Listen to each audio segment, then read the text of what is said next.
Ada kisah nyata ikhwan dari Riyadh. Riyadh itu mana? Riyadh, Arab Saudi. Kisah nyata seorang dua pemuda kakak beradik yang begitu sangat berbakti kepada ibunya. Ya. Ibunya ini adalah seorang janda dan mereka tinggal di sebuah apartemen di Saudi Arabia di Riyadh, yang mana apartemen itu per tahunnya sekitar 24.000 real. Berapa itu? 24.000 real. Ya sekitar 80 jutaan. Setahun berapa? 80 juta. Nah putranya ini dua laki-laki, dia kerjanya sebagai seorang supir taksi. Pagi siang malam kerja banting tulang peras keringat untuk membayar apartemen 80 juta ya kalau dirupiahkan. Dan yang didapatkan oleh anak ini ya sekitar 10.000 real. 10.000 real atau sekitar 38 jutaan. Dikumpulkan, akhirnya dia kerja siang pagi siang malam, kerja udah dapat uang, ditaruh di plastik hitam. Uangnya diikat, sudah banyak, dikumpulkan ikhwan. Kemudian dimasukkan ke plastik hitam. Kalau kita ya apa namanya? Kresek ya, kresek. Uang puluhan juta diplastiki ikhwan. Lalu plastik ini disimpan di bawah bantal. Jadi nggak punya rekening. Disimpan di bawah bantal. Nah, dua anak ini ikhwan, dia memiliki kebiasaan kalau habis kerja kan capek. Ya, kakak beradik ini akur dan sangat berbakti sama orang tuanya. Biasanya capek kalau habis kerja. Lalu mainan. Nah, di antara mainan yang dilakukan oleh dua orang ini, mainan kartu. Tapi cuma mainan saja ya, enggak ada unsur perjudian. Cuma mainan saja. Nah, ibunya tahu, maka dimarahi. Ya, jangan lagi-lagi mainan seperti ini. Ya, ini buang waktu. Mending lakukan hal-hal yang bermanfaat. Akhirnya anak ini sudah dibuang kartunya, nggak mainan lagi, dan janji sama ibunya nggak mainan lagi. Maka hingga pada akhirnya datang suatu hari ketika dua anak ini kakak beradik ini pergi kerja, ibunya beres-beres rumah.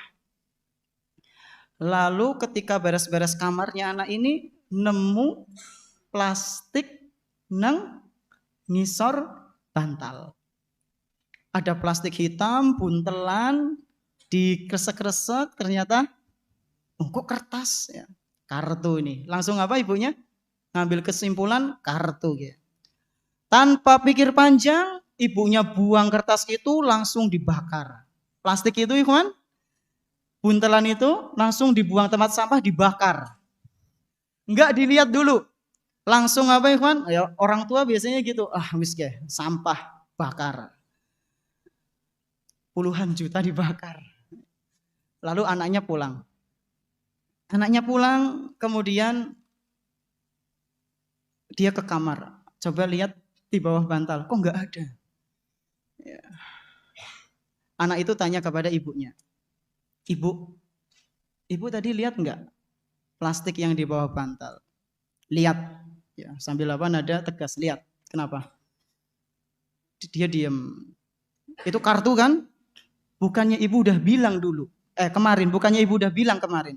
Jangan main kartu. Ya ibu buang, ibu bakar. Langsung diam anaknya ikhwan. Dik. Kalau antum gimana? Lita kondisi.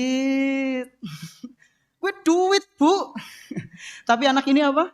Diem. Ya. Diem beberapa menit. Lalu berkata ke ibunya. Ibu, saya minta maaf ya. Ini anak bungsunya, adiknya. Bu, kami minta maaf. Ya, kami berbuat salah lagi. Ya. Kami insya Allah janji nggak akan mengulanginya lagi. Dia bilang seperti itu. Maka ketika ibunya lagi emosinya naik, dengar maaf dari anaknya langsung turun ikhwan. Langsung turun. Lalu beraktivitas seperti biasa. Sudah. Habis itu menjelang beberapa menit ya, setelah beberapa menit berlalu, kakaknya pulang. Adiknya cerita. Mas, duit sing dhewek kumpulna hilang ya. Loh, bisa hilang? Dibakar nang ibu, ya. Dibakar sama ibu. Loh, kok bisa dibakar? Karena ibu kira uang itu kartu, Mas. Uang itu kartu yang sering kita mainkan. Nah, terus kamu gimana? Jawab ke ibu. Anak ini, yang bungsu ini cerita, iya saya cuma diam, Mas. Saya cuma diam. Saya cuma bilang minta maaf ke ibu. Saya nggak cerita bahwasanya itu uang. Terus kata masnya, bagus. Walau dia apa? Disip, bagus, sip. Apa yang kamu lakukan itu benar. Jangan sampai, kata masnya, jangan sampai kita membuat ibu kita pusing sama kita. Kalau kamu ceritakan uang itu, bisa jadi ibu kita jauh lebih pusing daripada kita. Jangan kita buat ibu kita capek terus setiap hari. Dari kecil kita dibikin ibu kita capek karena kita. Jangan sampai sudah sekarang dewasa dibikin capek lagi. Apa yang kamu lakukan itu sudah betul. Apa yang kamu lakukan mengatakan bahwasanya minta maaf sama ibu, terus diam, itu adalah sudah bagus. Ya. Maka jangan sekali-kali kita membuat capek orang tua kita. Itu kata masnya. Nah, ikhwan sekalian rahimani wa rahimakumullah. Inilah yang sudah seharusnya kita lakukan kepada orang tua kita. Jangan sampai ketika orang tua kita sudah lelah mendidik kita dari kecil sampai sekarang, kita buat lelah lagi dengan tingkah laku kita yang durhaka, yang sembrono, yang tidak bisa menjaga lisan kita. Jangan sampai ketika kita sudah merepotkan orang tua kita sejak bayi sampai sekarang, ditambah lagi kita merepotkan orang tua. Jangan. Ketika antum bayi, ikhwan, setiap malam ibu antum, abi antum itu terganggu sama tangisan antum. Dan itu sangat melelahkan. Lagi enak-enak tidur, bangun ikhwan. Ibunya gendong, bapaknya mungkin bikin susu, menenangkan, dan itu sangat capek. Jangan sampai keletihan. Rasa capek yang dulu sudah dirasakan oleh bapak atau ibu kita.